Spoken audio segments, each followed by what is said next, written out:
In the winter of 1878, a discovery that would haunt the Methodist community for generations was made by a substitute teacher in Cedar Creek, Indiana.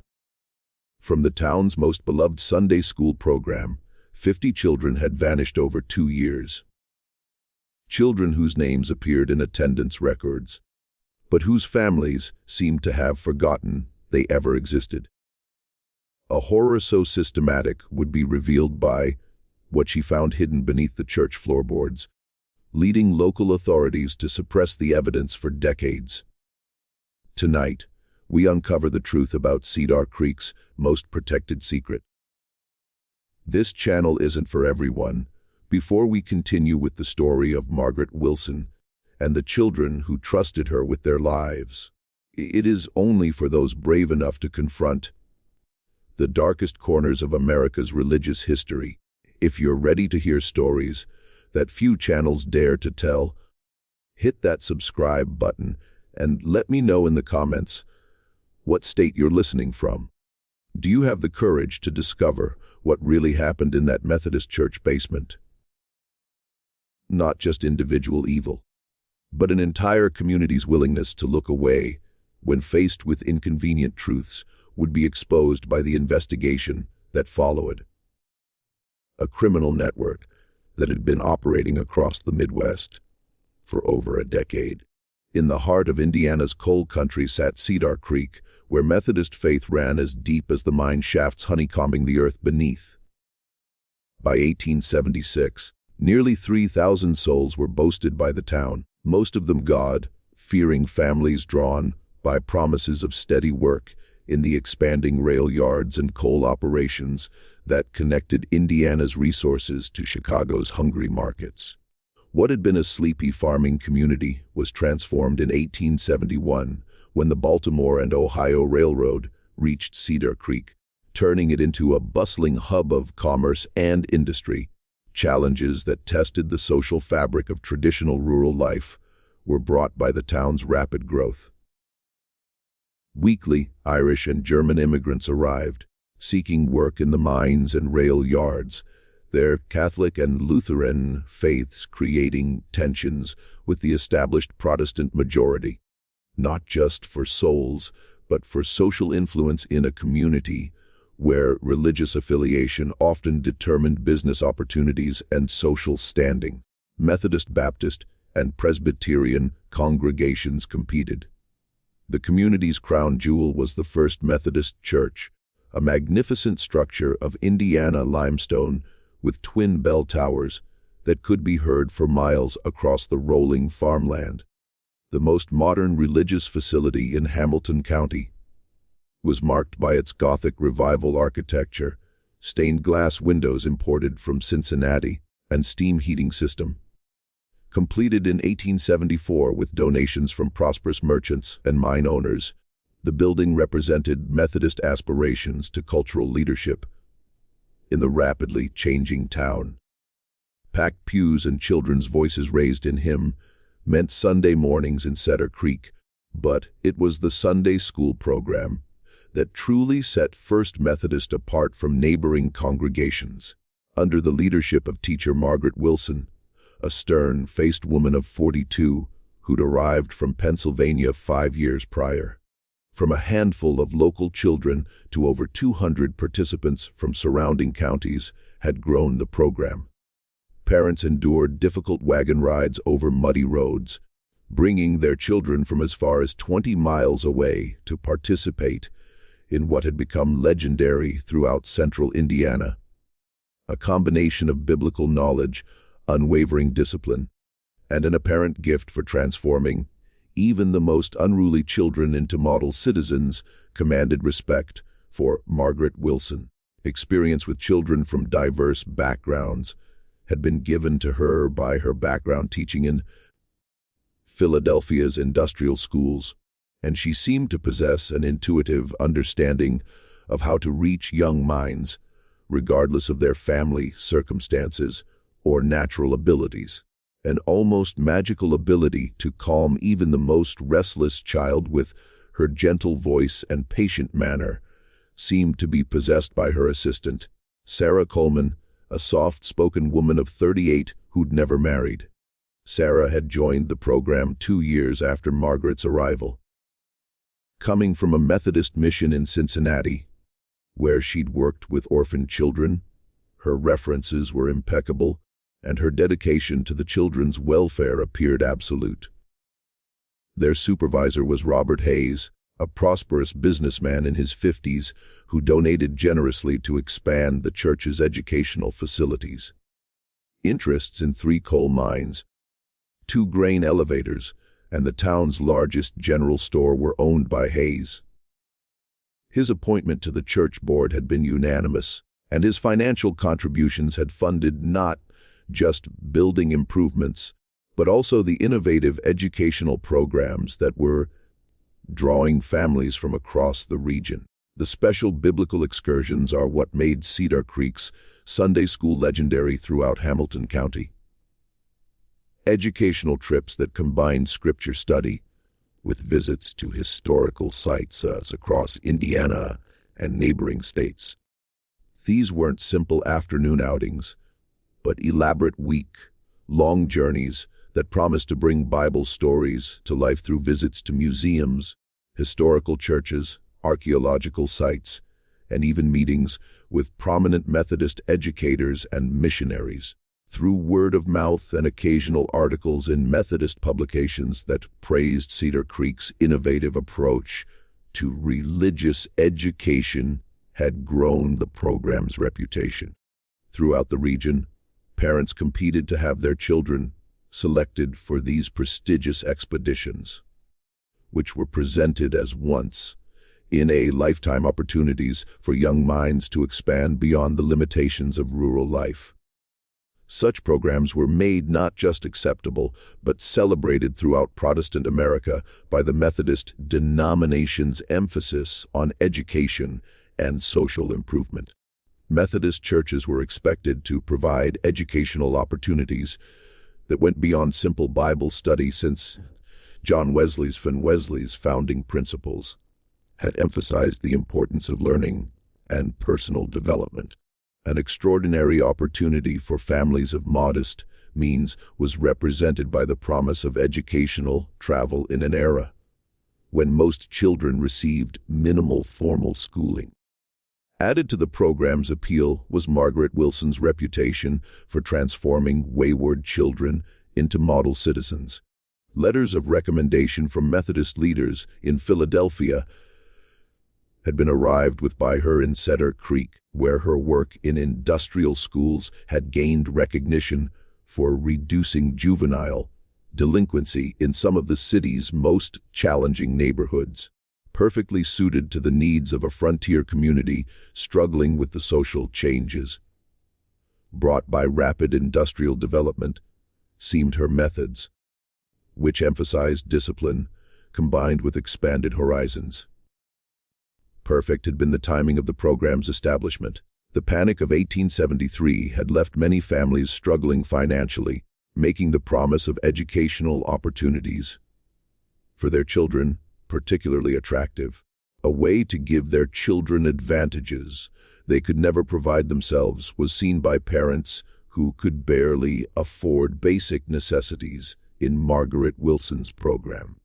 Additional legitimacy and moral authority were given to them by the fact that these opportunities came through the church.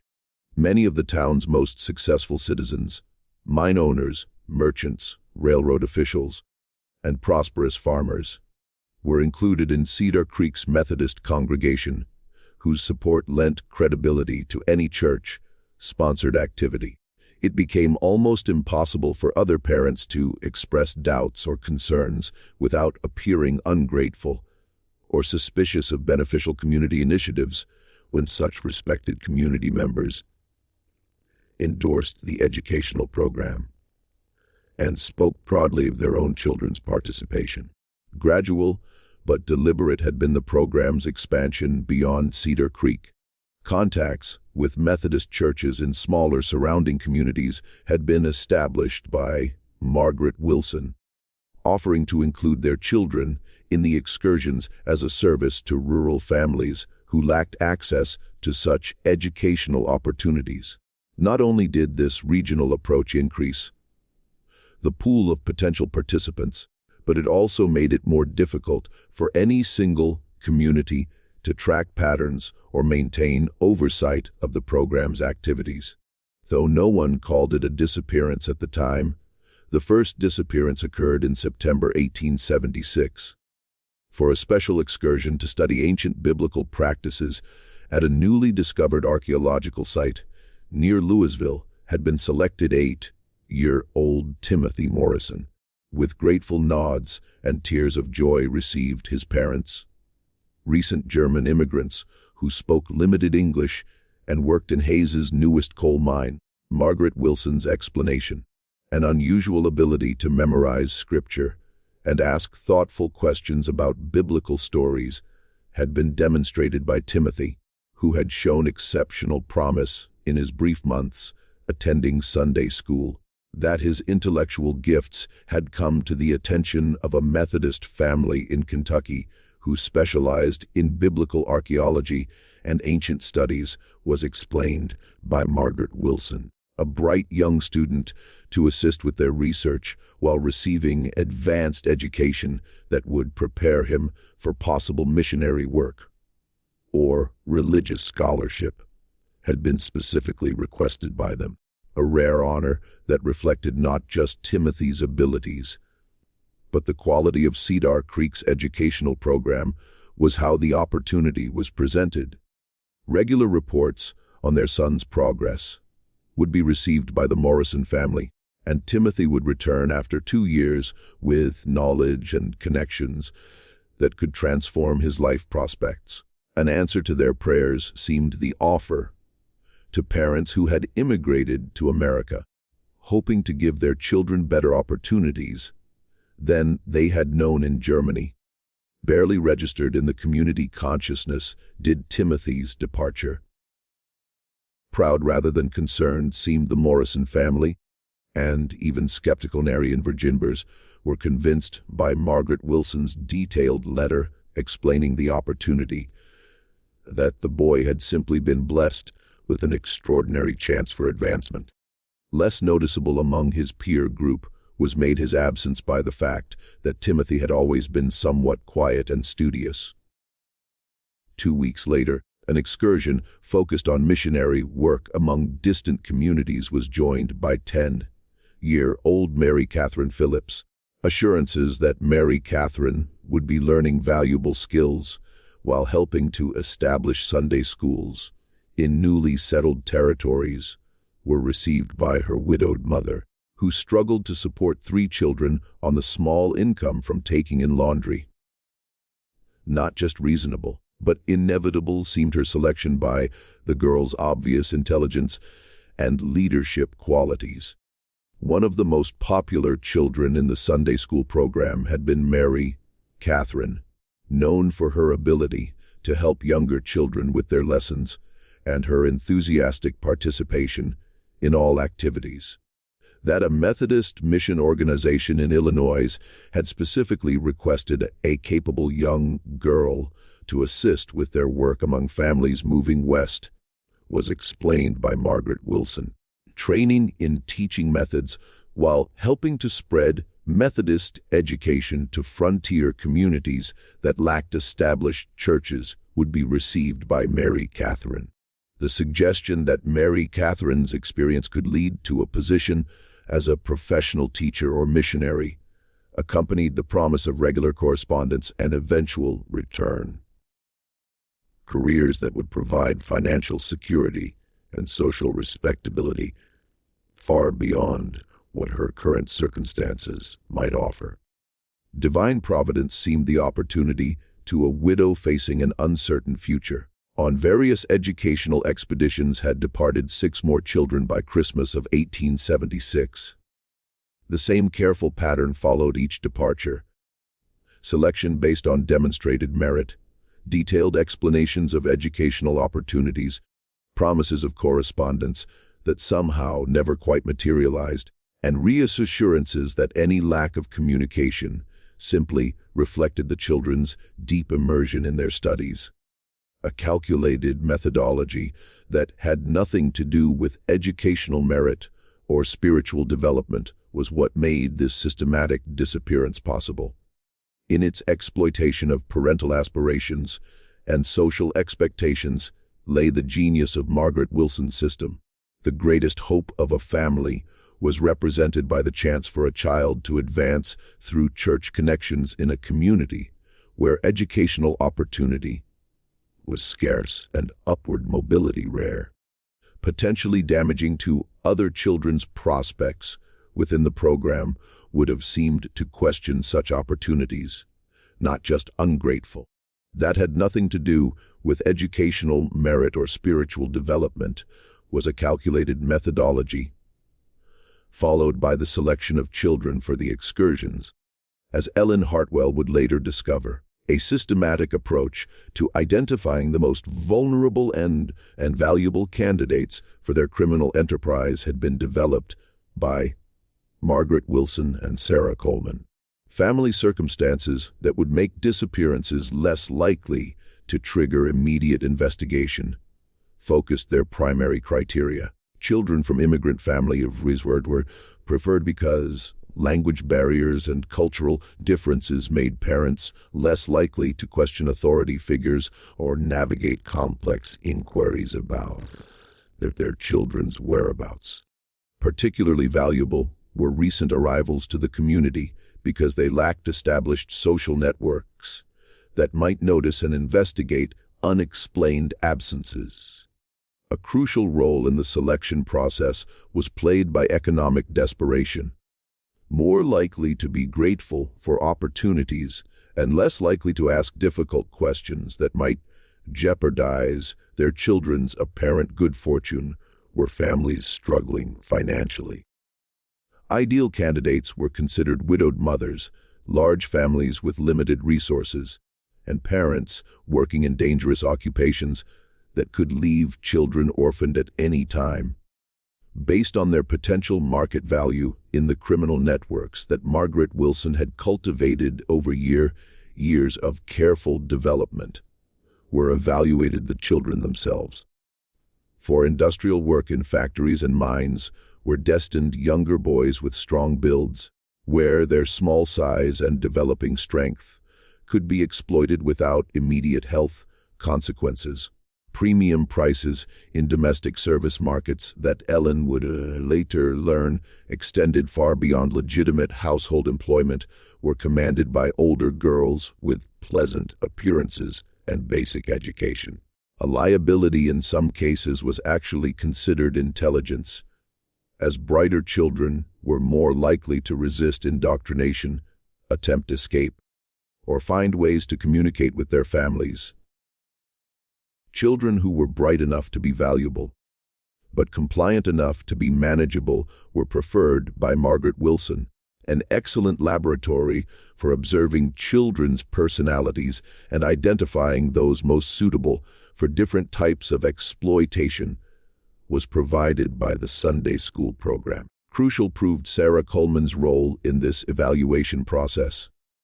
Intimate details about their fears, hopes, and family relationships were given access to by her gentle manner and obvious affection for the children. Hours in private conversation with potential candidates would be spent by her, ostensibly providing pastoral care and educational guidance, but actually gathering intelligence that would determine their ultimate fate. A significant expansion in the scope of the operation was marked by the winter of 1876-77. Connections with similar programs in Methodist churches throughout Indiana, Ohio, and Illinois had been established by Margaret Wilson, creating a regional network that could move children across state lines and make tracking infinitely more difficult.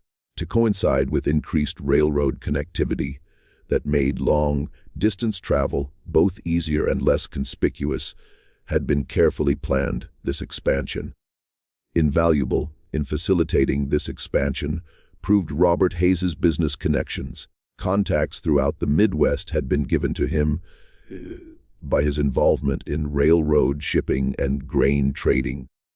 many of whom were willing to assist with discreet transportation arrangements in exchange for favorable business terms. Possible to move children across multiple states without arising suspicion from law enforcement or railroad officials was made by the legitimate cover provided by his various enterprises. All expectations had been exceeded by the financial returns from the operation, generating enough revenue to fund significant expansions of the church's facilities and educational programs. From the conspirators' perspective, a virtuous cycle was created by this. Their criminal profits funded improvements that attracted more families and provided better cover for their activities. Their operations were facilitated by the new church basement facilities funded by Hayes's donations, which included private rooms and storage areas. Children from over 12 different communities was being handled by the program. By spring 1877, with some families traveling more than 30 miles to participate in Cedar Creek's renowned educational offerings. Virtually impossible for any single community to notice patterns or maintain oversight of the program's activities was made by this geographic spread. Rarely communicated with each other did parents in different towns, and questioning that might seem to challenge the program's integrity was discouraged by the prestige associated with selection for the excursions. Someone far more calculating than anyone suspected would prove to be the true architect of this deception. Attention from criminal networks in major cities who were eager to establish reliable sources for child labor was attracted by the success of the operation. Through underground channels had spread Margaret Wilson's reputation for delivering healthy, educated, and properly conditioned children, leading to advanced orders and premium pricing that transformed what had begun as opportunistic crime into systematic human trafficking. The psychological sophistication that made the operation possible was revealed by Sarah Coleman's personal journal, which Ellen Hartwell would eventually discover. A disturbing fascination with the process of psychological manipulation itself was demonstrated by Sarah. Unlike Margaret Wilson, whose motivations appeared primarily financial, like clinical studies in human behavior read, her detailed observations of each child's personality, fears, and weaknesses. Disturbing passages about conditioning children for their eventual destinations were contained in the journal. Techniques for gradually separating children from family attachments, identifying which children would adapt best to different types of work, and developing strategies to prevent rebellion or escape attempts had been developed by Sarah. A calculating assessment of their commercial potential and psychological vulnerabilities was masked by her apparent affection for the children. Her work with 12-year-old Anna Kowalski was described in one particularly chilling entry, whose selection for a special missionary training program had been celebrated by her Polish immigrant parents as divine blessing. How she had gradually convinced Anna that her family's poverty and foreign background made them unsuitable guardians for a child with such exceptional spiritual gifts was detailed in Sarah's notes. That serving God required her to abandon her former life entirely had been convinced Anna by the time she departed for her supposed missionary training. Beyond individual manipulation to encompass systematic deception of the broader community extended Sarah's methods. A carefully managed correspondence system that created the illusion of ongoing contact with departed children while actually providing no genuine communication at all had been crafted by her.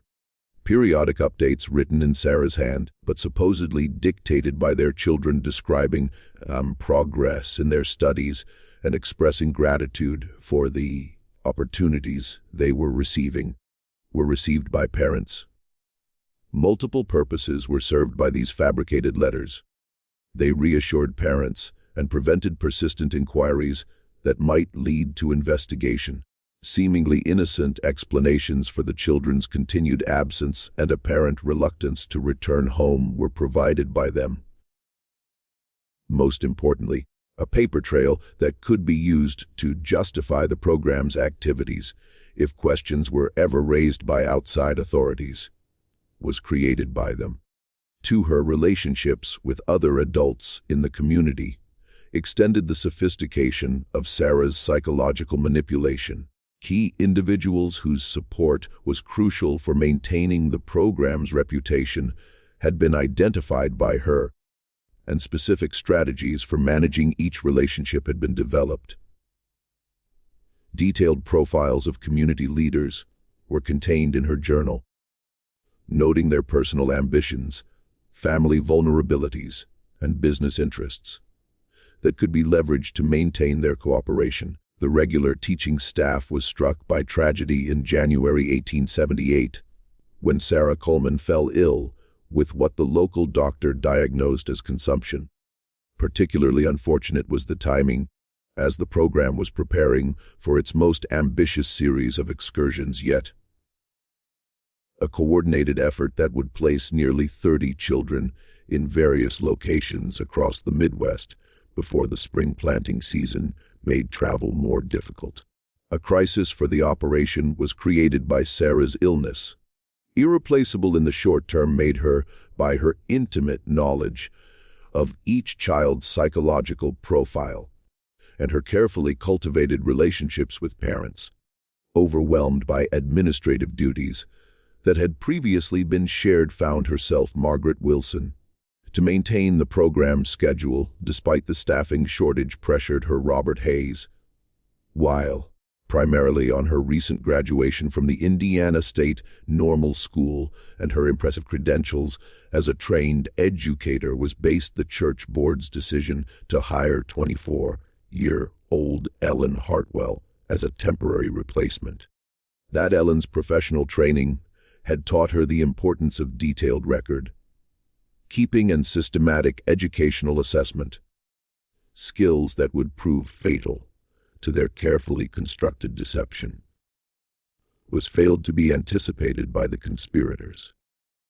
In southern Indiana had grown up Ellen in a Methodist family, where her father served as a circuit preacher, and her mother taught in various church schools. A desire to improve the quality of religious education available to rural children had been motivated by her decision to pursue formal education training.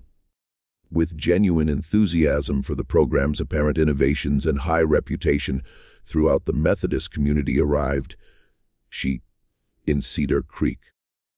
To notice discrepancies that others had overlooked would soon lead her, however, by Ellen's professional training.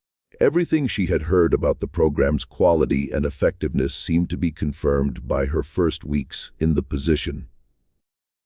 Well-behaved, knowledgeable about Scripture, and enthusiastic about their studies were indeed the children who remained in regular attendance. Modern and well-equipped were the facilities, and evident in both financial contributions and parental participation was the community support for the program. To look beyond surface appearances and evaluate educational programs based on measurable outcomes and systematic documentation had been taught to Ellen, however, by her professional training, initially deflected by Margaret Wilson with explanations about the unique nature of their program and the confidential relationships they maintained with host families were her requests to review assessment records, correspondence files, and long-term tracking data. When she attempted to prepare lesson plans that would build upon the previous year's curriculum, arose Ellen's first serious concerns. Impossible to ensure continuity in Virginia, to ensure continuity in the education their siblings and classmates who remained in the program was made by the absence of detailed records about what children had studied before their departure. That the departed children's studies had been so specialized that their curriculum bore little relationship to the regular Sunday school program was told to her. when she raised these concerns with Margaret Wilson. When Ellen casually mentioned some of the missing children in conversations with longtime church members, was more troubling still. She was met with confused looks and vague responses, as if the community had collectively forgotten these young souls had ever existed. Was it?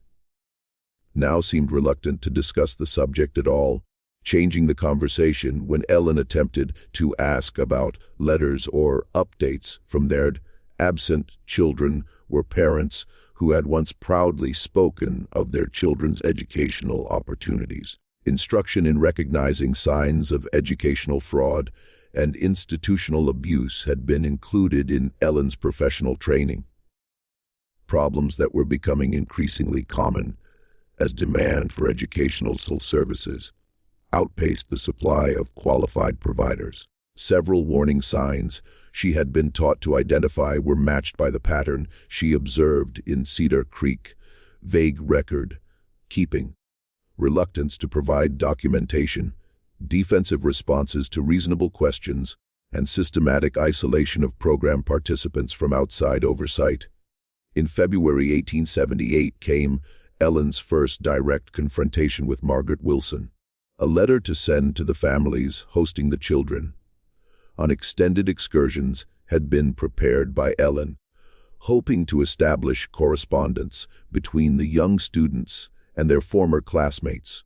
Standard practice in legitimate educational exchange programs was such communication, serving important purposes in maintaining emotional connections and assessing student progress. Swift and severe was Margaret's reaction.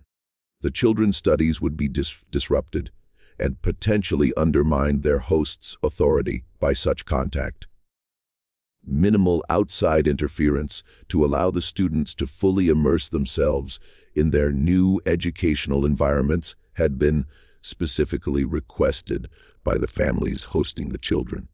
Forbidden was Ellen from any communication regarding the absent students and warned that further interference could jeopardize her position and the program's carefully cultivated relationships. When she discovered that none of the churches or educational institutions supposedly hosting the children had ever heard of the Cedar Creek program, deepened the substitute teacher's suspicions. With polite but confused responses, returned letters sent to Methodist congregations in cities where children had reportedly been placed. No record of Cedar Creek students or educational exchanges had anyone. A crucial turn took Ellen's investigation when she began examining the financial records associated with the educational program. That legitimate educational exchanges typically involved detailed financial arrangements, insurance considerations, and contractual agreements between participating institutions was understood by her as a trained educator. Increasingly suspicious seemed the absence of such documentation in Cedar Creek's files. Straightforward philanthropy had always been presented as Robert Hayes's role in financing the program. A successful businessman supporting community education through generous donations. A more complex pattern of transactions that seemed inconsistent with simple, charitable giving was revealed, however, by Ellen's examination of church financial records. With no clear documentation of their purpose or destination, moved large sums of money in and out of program accounts.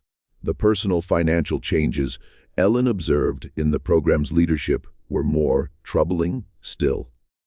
Substantial property in Cedar Creek had been purchased by Margaret Wilson, and she was reportedly considering investments in California real estate.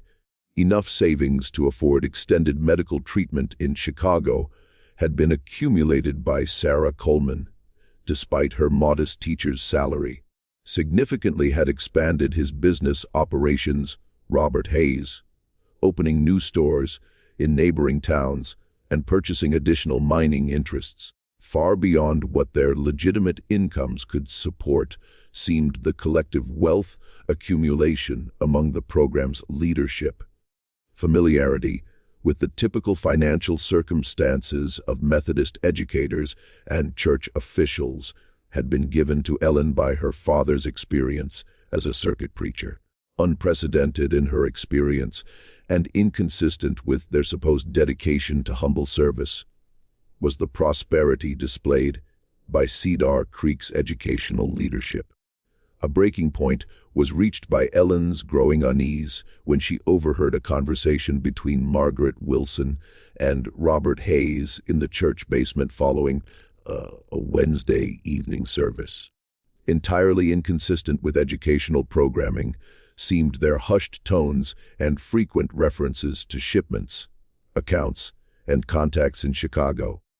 Like commercial transactions than educational planning, sounded the fragments of conversation she caught, which suggested coordination of transportation, discussion of prices, and concerns about maintaining schedules.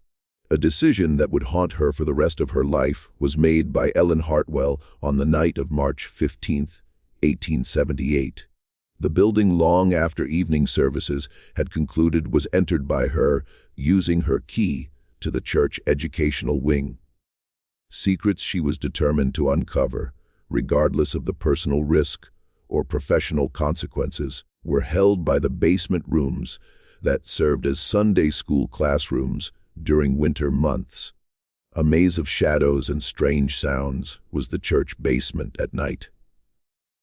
Mysterious noises were created by the building's steam heating system, and the winter wind rattled windows and doors throughout the structure. Barely enough light to navigate the familiar classrooms that seemed transformed and threatening in the darkness was provided by Ellen's single oil lamp. Her hands shook as she began her systematic search of Margaret Wilson's private office. Every assumption about the woman's character and motives was defied by what she found beneath a loose floorboard in Margaret Wilson's private office. Meticulous records spanning 2 full years were contained in a leather-bound ledger, but business transactions documented with the precision of a commercial enterprise and the cold calculation of systematic exploitation weren't these educational records. With their age, physical description, family background, and what Ellen gradually realized were sales prices was listed each missing child. What 85 to what the ledger cryptically referred to as Chicago textile interests had been sold Timothy Morrison, age 8, sturdy build, docile temperament, German family, limited English. 120 from Louisville domestic services was commanded by Mary Catherine Phillips, described as age 10, intelligent leadership qualities, widowed mother, financially desperate. More horrific grew the entries as Ellen read deeper into the ledger. By their perceived value in different markets were categorized children. To factories and mines where their small size and developing strength could be exploited went younger boys. To domestic service that Ellen feared meant something far worse than legitimate housework went older girls. Along with coded references to contacts who could arrange transportation and provide documentation were contained in the ledger addresses in Chicago, Louisville, Cincinnati, and St. Louis. The financial summaries were most chilling of all. Over $4,000 in documented revenue from the systematic sale of children. More money than most Cedar Creek families would see in a lifetime. Had been generated over 2 years by Margaret Wilson, Sarah Coleman, and Robert Hayes. That this represented only the recorded transactions with hints of off-books arrangements that could have doubled or tripled their actual profits was suggested by additional notation. An even darker picture of the operation's scope and sophistication was painted by additional evidence yielded by the basement.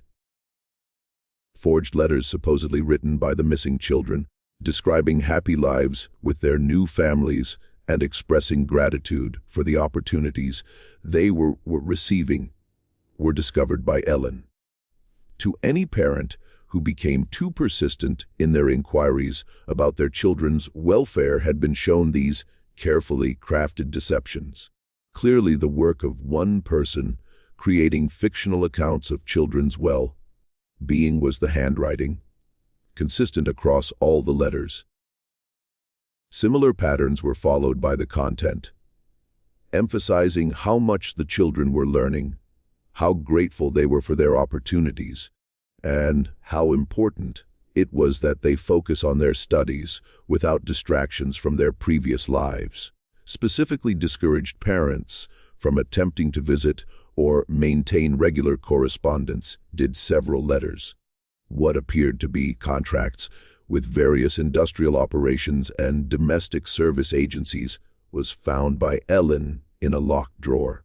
Carefully coded was the language, but unmistakable was the intent. A profitable business model had been turned into purchase agreements for child labor, arranged through a network of accomplices by these. Delivery dates, payment terms, and even return policies for children who proved unsuitable for their intended work were specified in the contracts. In the form of correspondence between Margaret Wilson and her contacts in major cities came the most damning evidence. The specific requirements of various employers, their preferences for children of certain ages, their willingness to pay premium prices for particularly promising students, and their assurances of discretion in handling the arrangements were detailed in letters. Far beyond Indiana, with connections to similar operations in multiple states, was revealed by the correspondence, a sophisticated network that extended. For the quality of merchandise she provided was praised Margaret by one letter from a Chicago factory owner, noting that Cedar Creek children adapted well to industrial work and caused fewer problems than children acquired through other sources. With detailed specifications for age ranges, physical capabilities, and personality traits that would be most suitable for the factory's operations was included in the letter specific requests for the next shipment. Specifically, girls between ages 12-14 with pleasant demeanor and basic education was requested by another letter from what appeared to be a Louisville establishment Ellen did not fully contemplate. The horrific implications of such requests could not be disguised by the coded language, and Ellen realized that some of the children she had known and taught were likely trapped in situations far worse than industrial exploitation. Terrifyingly clear became the systematic nature of the operation as Ellen continued her investigation throughout the night. As an ideal hunting ground had been identified by Margaret Wilson Cedar Creek's Methodist community. Parents trusting enough to surrender their children, isolated enough to prevent easy investigation, and aspirational enough to believe in promises of educational advancement. Perfect cover for what amounted to systematic child trafficking was provided by the church's reputation and the educators standing in the community. That the Cedar Creek operation, part of a much larger network spanning multiple states, was revealed by the correspondence. Regular contact with similar operations in Ohio, Illinois, and Pennsylvania was maintained by Margaret Wilson, sharing information about successful techniques, profitable markets, and law enforcement risks. A sophisticated criminal enterprise with specialized roles, established transportation routes, and coordinated timing that maximized profits while minimizing risks had been evolved into by the network. Quickly to market demands and law enforcement pressures could be responded by the regional coordination allowed the network. Rapidly to other parts of the network until the danger passed could be moved children if investigations threatened one location. That Cedar Creek had served as a temporary refuge for children from operations that had been compromised in other states while also sending its own victims to safer locations. When local pressures increased was shown by the correspondence. The discovery of Sarah Coleman's personal journal, hidden behind a false wall in the basement storage room, was perhaps most horrifying. As the operation's psychological architect, revealed herself the gentle woman who had seemed so genuinely caring, whose detailed observations of each child's personality, fears, and weaknesses had been used to determine their market value and appropriate placement. About methodically breaking down children's resistance and family attachments contained Sarah's journal, disturbing passages. Specific techniques for different types of children had been developed by her. How to convince intelligent children that compliance was their only option, how to use religious instruction to create guilt and submission, and how to identify and exploit each child's deepest fears to ensure cooperation during the transition to their new circumstances. That Sarah's apparent illness was likely fabricated to provide cover for the operation's final phase was revealed by the journal. Actually, coordination with network partners to complete the largest transaction in the operation's history. A bulk sale of over 30 children to various industrial and domestic operations throughout the Midwest. Was her medical treatment in Chicago. That chilled her more than all the financial records and correspondence combined was discovered by Ellen hidden among Sarah's papers. Fragmentary testimonies from children who had attempted to escape or communicate with their families, apparently as insurance against network partners who might consider betraying the operation, had been intercepted and preserved these desperate messages. "Mama, they told me you didn't want me anymore because I was bad. I work in the big building with the loud machines. My hands hurt all the time, and I'm so tired. Please come get me. I promise I'll be good." Read one note written in a child's careful handwriting, with an address in Chicago and a notation indicating it had been intercepted before delivery, was marked the note. A girl's plea was contained in another fragment, apparently torn from a larger letter. The lady here says, "I have to be grateful for my food and bed, but she makes me do things that feel wrong. I remember what you taught me about right and wrong, but she says God wants me to obey. I'm scared, and I want to come home."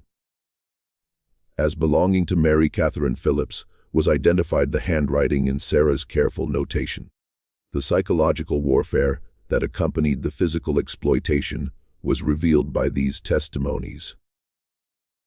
That their families had abandoned them, that their suffering was deserved punishment for unspecified sins, and that submission to their circumstances was both inevitable and morally required, were systematically convinced children into a tool for maintaining control and preventing resistance, was perverted the religious framework that had initially attracted their families. That the conspirators were preparing to vanish entirely was realized by Ellen as she continued reading through the horrific documentation, not just physically enslaved, but psychologically broken in ways that would make rescue and recovery extraordinarily difficult, were realized by Ellen. The children who had been sold might never fully heal was the damage to their minds and spirits, even if law enforcement could locate and free them. Far beyond the initial trafficking to encompass systematic psychological torture designed to destroy any hope of escape or recovery extended the true scope of the crime. That the three conspirators had been preparing to abandon Cedar Creek entirely by the summer of 1878, taking their accumulated profits to California, where they planned to establish themselves under new identities, was revealed by the financial records, to coincide with the completion of their largest transaction and the implementation of new railroad schedules that would facilitate rapid travel westward. Was carefully calculated the timing. Under an assumed name, had already purchased property near San Francisco. Margaret Wilson, while Robert Hayes had been liquidating his Indiana business interests and converting assets to portable forms that could be easily transported, Cover for her gradual withdrawal from community obligations and preparation for departure was provided by Sarah Coleman's supposed illness. Enough money to fund their escape and early retirement in comfortable circumstances would have netted them the final excursion. To detailed contingency preparations for various scenarios if their activities were discovered before their departure extended the plan's sophistication. False documentation established escape routes and identified criminal contacts who could provide assistance in avoiding law enforcement had been prepared by them. That they had even considered eliminating potential witnesses who might threaten their escape was shown by the correspondence. The urgency of her situation was revealed by Ellen's discovery of these escape plans. A rapid abandonment that would leave their victims with no hope of rescue and no possibility of justice, not a gradual withdrawal, were planning the conspirators. Potential disappearance into a criminal network that spanned the continent, not just exploitation, were facing the 23 children scheduled for the upcoming excursion. A terrible burden of responsibility was created by the realization that she was probably the only person who knew the truth and had access to evidence. The permanent loss of nearly 24 more children could result from any delay in acting, while premature action might allow the conspirators to escape justice and continue their operations elsewhere. Between children's immediate safety and the broader goal of exposing the entire network faced Ellen an impossible choice, the most ambitious excursion yet.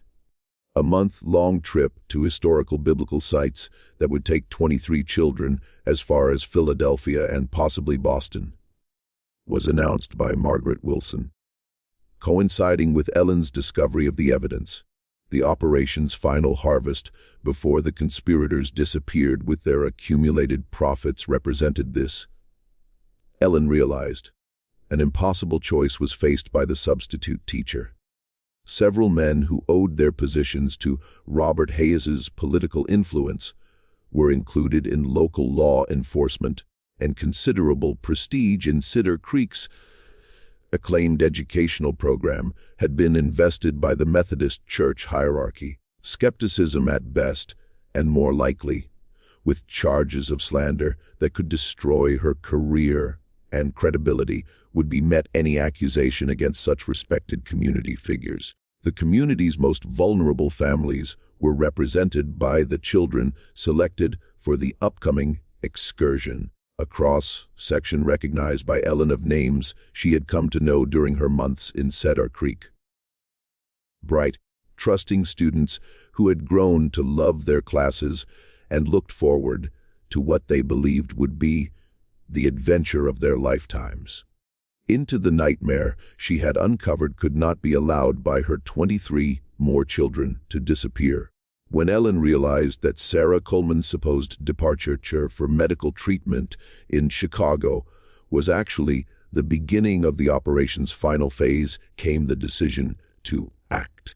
Exactly with the preparation for the largest transaction in the network's history corresponded the timing of her illness. To prevent the systematic destruction of an entire generation of Cedar Creek's children would be too late if Ellen waited for more evidence or attempted to work through official channels. One final time broke into the church basement Ellen Hartwell on March 28, 1878, not to gather evidence, but to steal it. The ledger, the correspondence, Sarah Coleman's journal, and every document that could prove the conspiracy's existence and scope were taken by her. To her discovery would alert the conspirators their disappearance. She knew, but she hoped that documented proof would force authorities to act before the final excursion could depart. Both fortunate and tragic proved her timing. To accelerate the final excursion, moving the departure date up by a full week, and changing the announced destination to confuse any potential investigation was Margaret Wilson's immediate response to the missing evidence. Events that would finally bring justice to Cedar Creek were set in motion, however, by Ellen's desperate nighttime ride to the county seat in Noblesville, where she presented her evidence to Circuit Judge William Marshall. No room for doubt about the conspiracy's scope and horror was left by Judge Marshall's examination of Ellen's evidence. Coordinated raids that rescued 11 children before they could be permanently lost in the urban underworld resulted, more importantly, from his immediate telegrams to law enforcement in Chicago, Louisville, and other cities, that the network extended even further than Ellen's evidence had suggested, with connections to criminal organizations throughout the Midwest and beyond, was revealed by the rescue operations. Shock waves through Cedar Creek's Methodist community were sent by the arrest of Margaret Wilson, Sarah Coleman, and Robert Hayes on March 30, 1878. With substantial amounts of cash and forged travel documents were taken into custody the three conspirators as they attempted to board a westbound train. A puzzle that had taken Ellen months to assemble were revealed the final pieces by their capture. With the realization that an entire town had somehow failed to notice the systematic disappearance of 50 children. Over 2 years came the deeper horror, however. The psychological manipulation that had made such massive deception possible was revealed by the subsequent investigation. For their circumstances had been carefully selected parents, recent immigrants, widows, families struggling financially, people who would be grateful for opportunities and reluctant to ask difficult questions. Any single dramatic event that might have triggered community alarm had been prevented by the gradual nature of the disappearances. That the conspirators had exploited fundamental aspects of human psychology and social organization was discovered by Detective Samuel Morrison of the Indiana State Police, who led the investigation following the arrests. Especially when presented with reasonable explanations for their absence, did people naturally avoid discussing painful subjects like missing children, a form of willful blindness that allowed the crime to continue undetected had been collectively participated in by the community. That several community members had harbored private suspicions, but had chosen to remain silent rather than challenge respected authority figures, was the more disturbing still revelation. At least 6 families who had noticed patterns or inconsistencies but had convinced themselves that their concerns were unfounded or inappropriate was uncovered by the investigation. An environment where even reasonable suspicions were suppressed had been created by the social pressure to maintain harmony and trust in church leadership. Institutional priorities that prioritized reputation over accountability were revealed by the Methodist Church hierarchy's response, containing the scandal and minimizing damage to the church's public image, rather than conducting a thorough investigation of how such crimes could have occurred under church auspices, was focused on by denominational leaders. Additional barriers to understanding the full scope of the conspiracy and prevented implementation of safeguards that might have protected other communities were created by this institutional response, particularly valuable in understanding how the operation had maintained its cover for so long proved Sarah Coleman's journal. Perfectly targeted explanations for each child's departure had been allowed to be crafted by the conspirators by her careful study of each family's dynamics. Their children were pursuing advanced biblical studies, were told parents with religious aspirations. Their children were gaining valuable job skills, were assured families struggling economically. Their children were making social connections that would benefit the entire family, were convinced ambitious parents. That the Cedar Creek operation was just one node in a criminal network that had been operating across the Midwest for over a decade was revealed by the coordinated arrests across multiple states. Similar operations using identical methods and often involving the same network of criminal contacts in major cities were discovered by law enforcement agencies in Ohio, Illinois, Pennsylvania, and Missouri. The initial connections for establishing the trafficking network had been provided by Margaret Wilson's background in Philadelphia, revealed the investigation, actually involvement with criminal organizations that supplied child labor to factories and other enterprises willing to exploit vulnerable workers had been her posed experience in industrial schools. A deliberate expansion of these operations into rural communities where oversight was minimal and trust was high had been her move to Cedar Creek. Crucial infrastructure for the network's operations had been provided by Robert N. Hayes's business connections. Legitimate reasons to travel frequently and maintain contact throughout the region had been given to him by his involvement in railroad shipping and grain trading across state lines without arousing suspicion from law enforcement or transportation officials had been used his warehouses and transportation arrangements to move children. Far more wealth than their documented transactions suggested had been accumulated by the three conspirators. Revealed the financial investigation. Hidden accounts, property purchases under false names, and complex financial arrangements indicated that over $50,000 in profits had been generated by the Cedar Creek operation, an enormous sum that placed the conspirators among the wealthiest individuals in Indiana.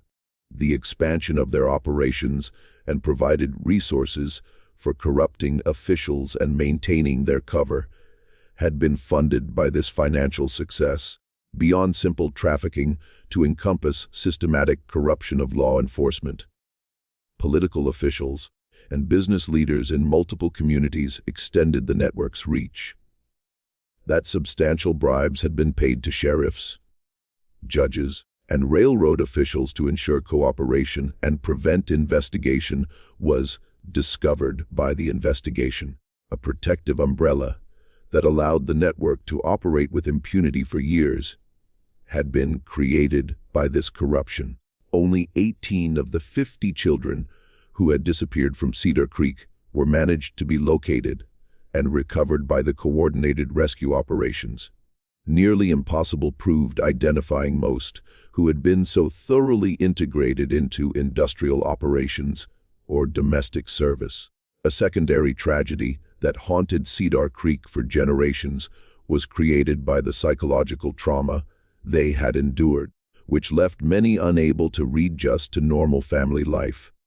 The systematic psychological warfare that had accompanied their physical exploitation was revealed by the rescued children's testimonies, that their families had sold them because they were unwanted burdens, that their suffering was punishment for unspecified sins, and that any attempt to escape or communicate with their former lives would result in severe consequences for both themselves and their families had they been told. Evidence of malnutrition, physical abuse, and exposure to dangerous working conditions that had caused permanent health problems was revealed by medical examinations of the recovered children. Signs of industrial accidents, missing fingers, respiratory problems from textile dust, and developmental delays from prolonged exposure to dangerous chemicals were shown by several children. Psychological damage that would require years of careful treatment to address was matched by the full scope of their physical suffering. The children who initially resisted rescue efforts, having been so thoroughly conditioned to believe that their circumstances were normal and deserved, were perhaps most heartbreaking, gradually convinced that their rescuers were legitimate and that they would not be punished for accepting help, had to be several children.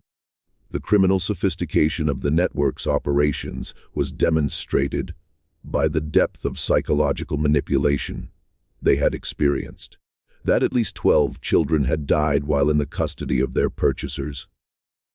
victims of industrial accidents, disease, or abuse that would never be properly investigated or prosecuted, was also revealed by the investigation through falsified records and corrupt officials who ensured that no inconvenient questions were asked about the fate of children who had supposedly never existed in official documentation had these deaths been covered up. A sensation throughout Indiana and beyond became the trials of Margaret Wilson, Sarah Coleman, and Robert Hayes.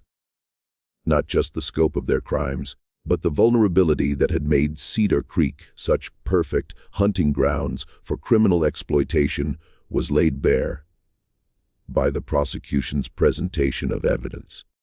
Devastating evidence of the conspiracy's impact was provided by the testimony of rescued children, presented with careful attention to their psychological fragility. A misguided idealist who had believed she was providing opportunities for disadvantaged children was attempted to be portrayed as Margaret Wilson by her defense. When prosecutors presented evidence of her detailed financial records and correspondence with criminal contacts that demonstrated clear awareness of the illegal nature of her activities, collapsed this strategy. A calculating individual who had exploited religious faith and parental love for purely financial gain was revealed by her final testimony. More difficult to prosecute under existing legal frameworks proved Sarah Coleman's psychological manipulation. While clearly documented was her role in conditioning children and deceiving families, not well understood by legal authorities in 1878 was the subtle nature of psychological abuse. That her care for the children had been genuine, even if misguided, was argued by her defense, but the evidence of systematic emotional manipulation ultimately convinced the jury of her criminal intent. On his role in financing and facilitating the operation focused Robert Hayes's trial, that his business activities had been legitimate and that any involvement with the trafficking network had been unknowing was argued by his attorneys. His central role in planning and executing the conspiracy was demonstrated, however, by the financial evidence and correspondence. The longest prison sentence of the three conspirators resulted from his conviction on multiple counts of conspiracy and trafficking. Significant gaps in existing laws regarding child trafficking and exploitation were also revealed by the legal proceedings. Various fraud, kidnapping, and conspiracy statutes that were not specifically designed to address systematic trafficking operations had to be relied on by the prosecution. Weaknesses in law enforcement coordination that would not be adequately addressed for decades were exposed by the complexity of interstate criminal activity. Institutional priorities that placed reputation management above accountability and victim support were revealed by the Methodist Church's response to the scandal. Damage control and distancing themselves from the Cedar Creek operation, rather than conducting a comprehensive investigation of how such crimes could have occurred under church auspices, was focused on by denominational leaders. That the crimes had been perpetrated by individuals who had deceived the church as thoroughly as they had deceived the community was argued by church officials. This response ignored the institutional failures that had enabled the conspiracy to operate undetected. While technically accurate, the lack of oversight, the absence of verification procedures for educational programs, and the culture of unquestioning trust in authority figures had all contributed to creating an environment where such crimes could flourish. Additional trauma for the affected community was created by the church's refusal to implement systematic reforms or provide support for victims' families. By the institution they had trusted, with their most precious possessions, felt abandoned parents who had lost children. The sense that their children's suffering had been meaningless and that nothing had been learned from the tragedy was reinforced by the lack of institutional accountability. Equally significant were local law enforcement's failures. That multiple reports and concerns had been dismissed without proper investigation over the 2-year period of the conspiracy's operation was revealed by Sheriff Thomas Bradley's investigation. A perfect environment for criminal exploitation had been created by the combination of political corruption, professional incompetence, and social pressure to avoid challenging respected community figures. For their role in enabling the conspiracy also escaped accountability the railroad companies whose infrastructure had been used to transport children across state lines. Through bribes rather than corporate policy, had been purchased their employees' cooperation, while the trafficking operation had been facilitated by the lack of oversight and verification procedures for passenger transportation. No significant changes in transportation security or verification procedures resulted from the investigation. A hero to some and a pariah to others within the Cedar Creek community was made by Ellen Hartwell's role in exposing the conspiracy, for destroying the town's reputation and bringing unwanted attention to their community was blamed her by many residents. Impossible for her to continue living in Cedar Creek was made by the social pressure and hostility she faced in the aftermath of the trials. For the rest of her life, haunted Ellen the psychological burden of her discovery and its aftermath. From immediate trafficking had she saved 23 children, but the 32 who had already disappeared into the criminal network could not be saved by her. A sense of guilt that no amount of rational analysis could eliminate was created by the knowledge that her earlier action might have prevented additional disappearances. Significant damage from her involvement in the case suffered Ellen's professional career. A troublemaker who had violated professional norms by investigating her colleagues and superiors was viewed by her many educational institutions. Resistance from administrators who preferred traditional approaches based on trust and personal relationships was often met by her attempts to implement safeguards and verification procedures in subsequent positions. Beyond professional consequences, to encompass social isolation and psychological trauma, extended the personal cost of her heroism, partly because potential suitors were deterred by her association with the scandal, and partly because her experience had made her profoundly suspicious of people's motivations and claims. Never married Ellen. Between different teaching positions, never staying long enough to form the deep community connections that might have exposed her to similar betrayals, spent she the remainder of her career moving for educational reforms and child protection. Measures throughout her career continued to advocate Ellen, despite these personal costs. The importance of institutional oversight, verification procedures, and systematic monitoring of educational programs was emphasized by her writings and speeches. During her lifetime were rarely implemented her specific recommendations, while her advocacy contributed to gradual improvements in educational standards and child protection policies. Far beyond the immediate community, extended the lasting impacts of the Cedar Creek scandal. National awareness of child trafficking issues and the vulnerability of rural communities to criminal exploitation was created by news coverage of the trials and investigation. The long-term benefits of this increased awareness were limited, however, by the lack of systematic follow-up and institutional reform. Denominational policies regarding educational programs and oversight procedures were influenced by the Methodist denomination's handling of the scandal. Immediately were implemented no comprehensive reforms, while gradually increased scrutiny of church-sponsored activities involving children was contributed to by the embarrassment and legal liability associated with the Cedar Creek case. Similar large-scale operations in other Methodist communities may have been prevented by these changes. While incremental, severe and long-lasting was the financial impact on Cedar Creek. Reduced business investment and population decline were led to by the permanent damage to the town's reputation as a safe and respectable community. Unable to remain in a place associated with such profound trauma left the area entirely many families who had lost children. Cedar Creek's gradual decline from a prosperous industrial center to a struggling rural community was contributed to by the economic consequences of the scandal.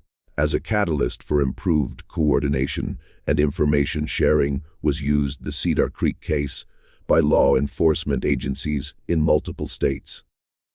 The inadequacy of state and local authorities in addressing interstate criminal activity had been revealed by the investigation. Until the early 20th century would not occur significant improvements in law enforcement coordination, while important precedents for federal involvement in interstate crimes were provided by the Cedar Creek case. Based on their individual circumstances and the support they received from their families and communities varied significantly. The rescued children's long-term outcomes. Relative normality managed to achieve, some while rebuilding their lives, while others struggled with lasting psychological and physical damage from their experiences. Largely dependent on family resources and individual resilience meant recovery, as systematic support services for trafficking victims were lacking.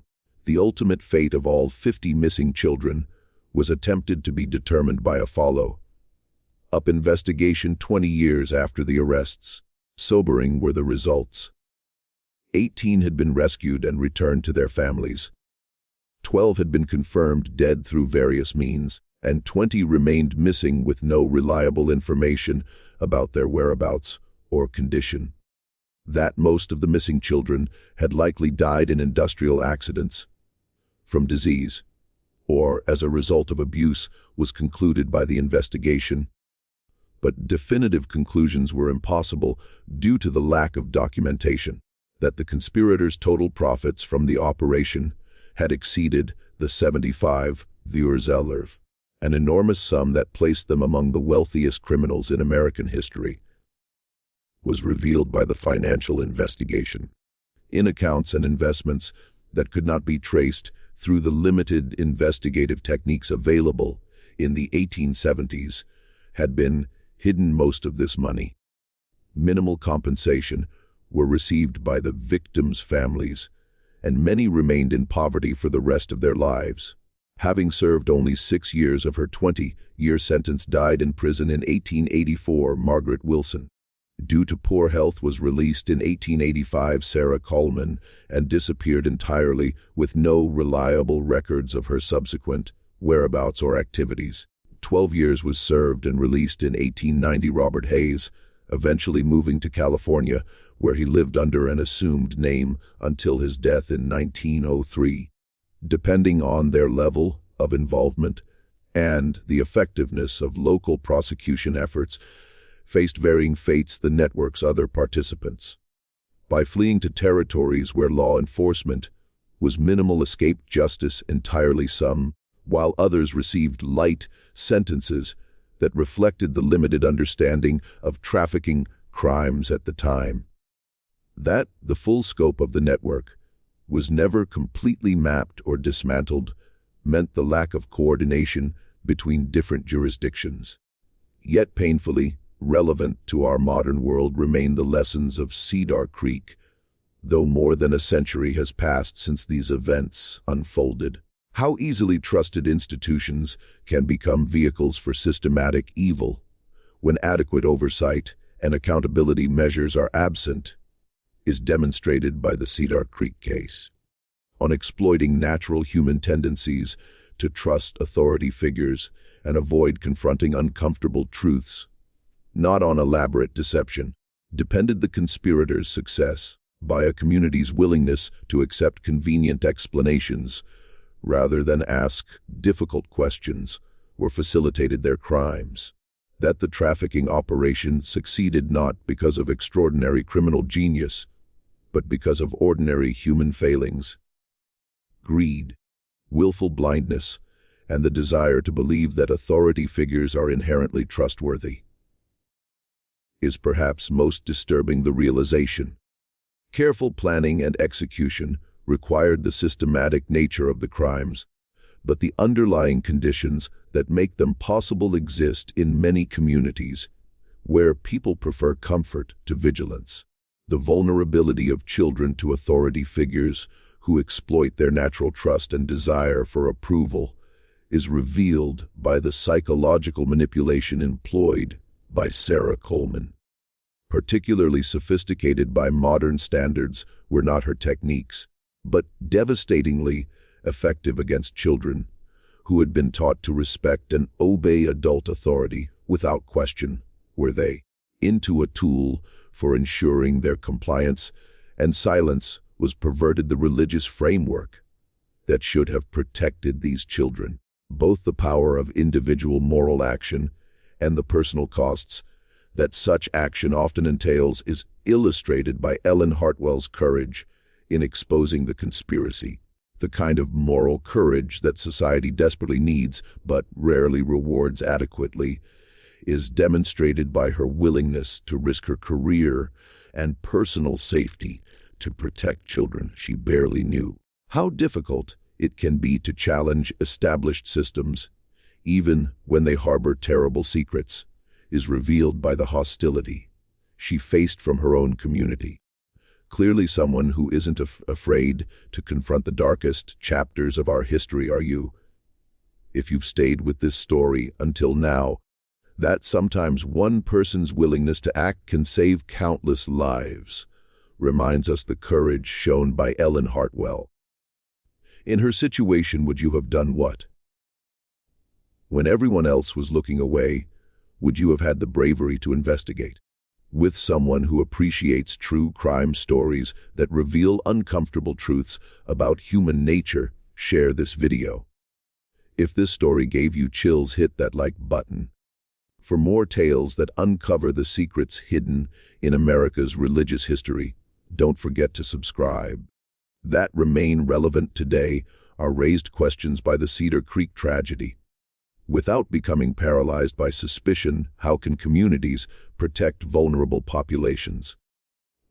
While preserving the social cooperation that makes community life possible, what institutional safeguards can prevent the exploitation of trust? Against the need to protect those under their care, how should society balance the presumption of innocence for authority figures? Many lessons learned from cases like Cedar Creek are incorporated by modern child protection systems, but new forms of exploitation continue to emerge as technology and social organization evolve. Parental aspirations, economic desperation, and deference to authority remain unchanged, creating ongoing challenges for those responsible for protecting children and other vulnerable populations. Are the fundamental human vulnerabilities that the conspirators exploited. Inadequate oversight, resistance to accountability measures, and prioritization of reputation over victim welfare continue to manifest in contemporary scandals involving religious organizations, educational institutions, and other trusted entities. Are the institutional failures revealed in the Cedar Creek case. The underlying patterns of institutional self-protection and victim abandonment remain disturbingly consistent across different eras and contexts. Though the specific methods may change, that preventing such tragedies requires active vigilance rather than passive trust is perhaps the most important lesson from Cedar Creek. Not because she possessed extraordinary abilities, but because she insisted on documentation, verification, and accountability when others were content to accept reassuring explanations, succeeded Ellen Hartwell's investigation that protecting vulnerable populations requires ordinary people to ask uncomfortable questions and demand satisfactory answers is demonstrated by her example. how the most trusted institutions can harbor the darkest secrets, and how easily we can become complicit in evil through our willingness to believe comfortable lies, shows us this mystery. Of this story, what do you think? 50 missing children could truly be forgotten by an entire community, do you believe? Or were there others who knew and chose to remain silent? Ordinary people corrupted by opportunity and greed, or monsters were Margaret Wilson and her accomplices? Below, leave your comment and share your thoughts about how such tragedies can be prevented in our own time. If you enjoyed this tale of hidden horror and want more stories that uncover America's darkest religious secrets, subscribe, hit the notification bell, and share with someone who appreciates mysteries that challenge what we think we know about the past. That vigilance is the price of protecting the innocent, and that sometimes the greatest evil comes disguised as the greatest good reminds us the truth about Cedar Creek.